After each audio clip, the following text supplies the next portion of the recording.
Hi, my name is Anna Lee Barnett. I'm a landscape ecologist with the Nature Conservancy's Center for Resilient Conservation Science.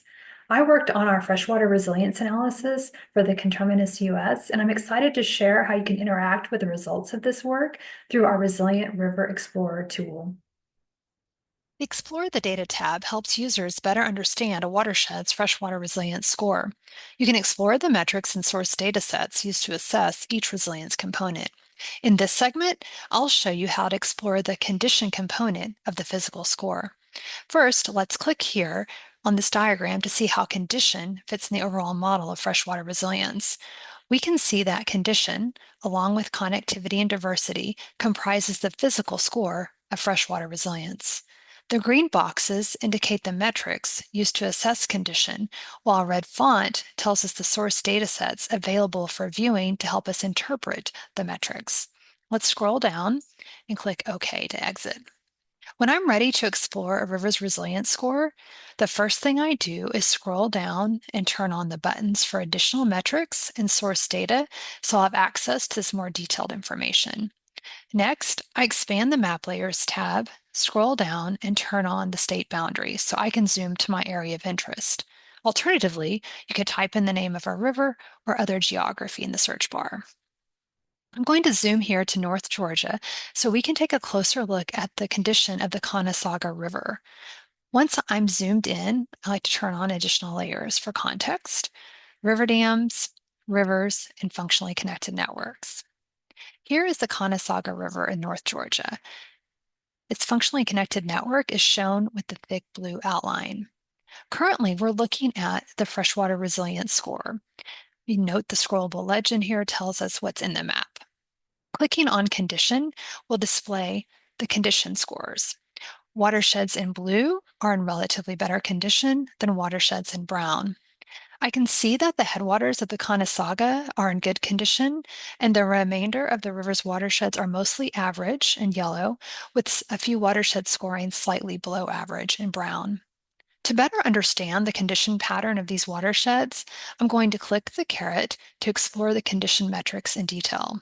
Let's go in order, starting with the percentage of impervious surface in each watershed. For more information about this or any other element in the tool, you can click the question mark icon to read more details about it. This particular metric was only used if a watershed had more than 20% of its area in impervious surface.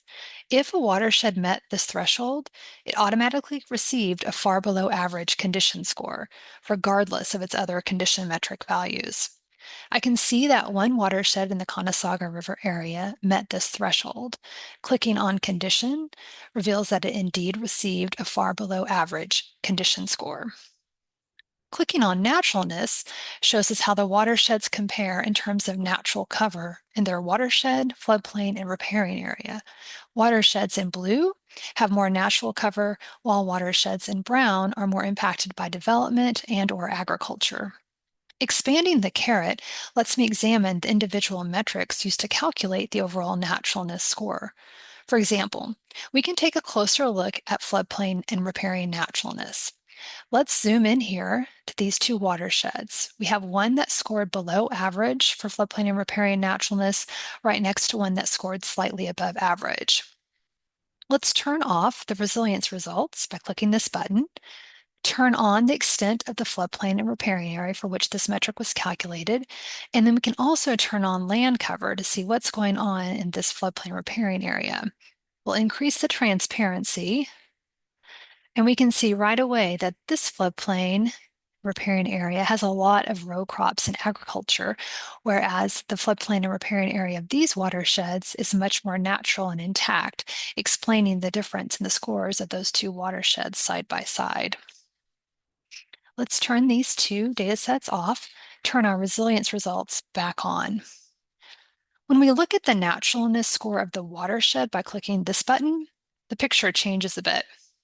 Because this metric considers the full watershed, the agriculture and development that was concentrated in the floodplain of this watershed is muted by the larger extent of the more natural and mixed land cover throughout the watershed, so that this one scores average instead of below average. And we can see this by again turning off the resilience results turning on land cover. Let's increase that.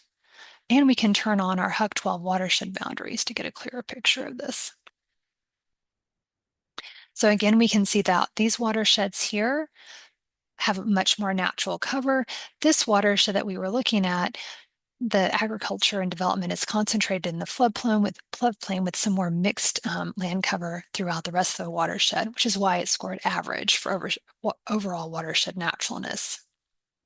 Let's turn our resilience results back on, turn off the land cover, and look at our last metric, cumulative water quality index.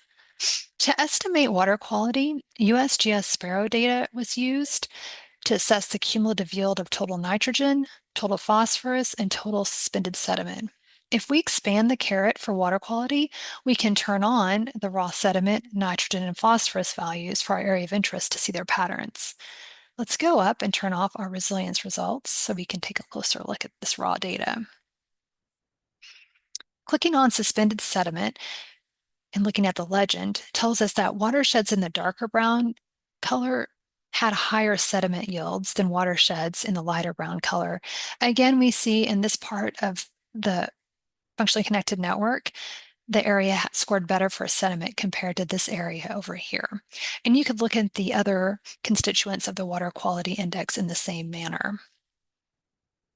I'm going to turn the resilience results back on and look at one last metric. To account for the impacts of mining on water quality, we applied a penalty to the water quality index score for watersheds with mining area. The water quality score of watersheds in this orange colors was lowered based on the percentage of the watershed in mined land. If you wanted to see where that mined land is, you could turn off the resilience results and turn on the NLCD land cover, and areas in black you can see right here indicate estimated mining areas. For more details on how the individual metrics were calculated, scored, and integrated into an overall condition score, you can click on this button here and go to the final project report. You can also provide feedback or ask questions via this link. This concludes my tutorial on how to investigate the condition component of TNC's freshwater resilience analysis.